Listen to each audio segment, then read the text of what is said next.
असल तो test of जो नर्व्स है वो एक तो तेल की एनर्जी कॉस्ट है।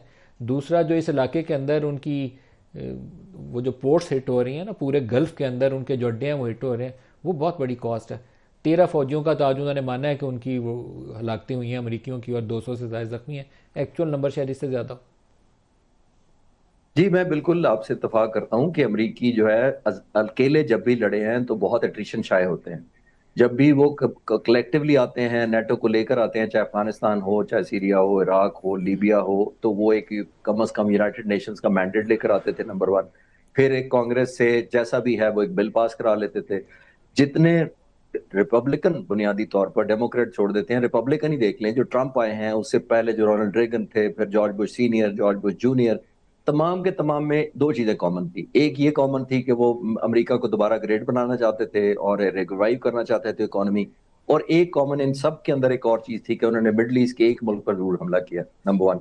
लेकिन पिछले सुदूर में और प्रेसिडेंट ट्रंप के अंदर एक फर्क जरूर है कि उन्होंने पहले कांग्रेस से अप्रूवल लिया था, फिर कम अज कम बजट अप्रूवल कुछ लिया था, फिर एक यूनाइटेड नेशंस का मैंडेट लिया था, 44 के करीब जो नेटो के मुल्क होते थे उनको लेकर वो आते थे। प्रेसिडेंट ट्रंप ने कुछ भी नहीं किया। इसलिए मैं कह रहा हूं कि एक एलिमेंट ऑफ एम्बेरसमेंट कह लें या element of cost of life तो बात की बात है। जो फाइनेंशियल भी हो रहा है, ऑयल की प्राइसेस बढ़ रही हैं, उनकी बेबसी तो आपने 2-3 दिनों से बयान में देख रहे हैं, जब वो कह रहे हैं कि कोई मेरी मदद को नहीं आ रहा। वो जापान को रियलाइज करा रहे हैं कि देखो आप 90% ऑयल लेते हो, हम तो 1% लेते हैं। तो आई थिंक इसका मतलब यही है कि उनका अपना जो रिजॉल्व है, जो लेकर वो आए थे, वो तो डिमिनिश होता जा रहा है। तो जितनी आप एक कॉज को कम करते जाते हैं अपनी जंग की, उतना ही आपकी वॉर फाइटिंग भी कम होती जाती है। जरूरी नहीं है कि आपके पास लाओ लश्कर F-35 आपके और ख्याल में एयरक्राफ्ट अभी कैरियर ये, लेके आ जाए। आपको लगता है अभी ये जंग अगले 2 से 3 हफ्ते चल सकती? पॉसिबली वो इस वजह से कि ईरान बंद करने में इंटरेस्टेड इसलिए नहीं है कि उसको समझ आ गई है कि मैंने मैक्सिमम कॉस्ट जो है प्रोहिबिटिव है, खासतौर पर इसराइल को कैसे इंपोज करनी है। अब जिस तरह के उसने मिसाइल लॉन्च करने शुरू किए हैं, सिजील का है, जो खैबर शिकन है, ये बहुत ही लीथल है।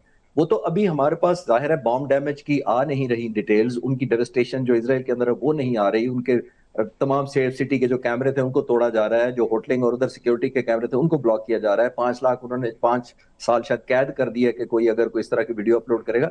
तो ईरान को तो शायद अंदाजा हो, लेकिन हमें अब पब्लिक को और मीडिया को बहुत कम अंदाजा है कि इसराइल को कितनी प्राइस देनी पड़ रही है।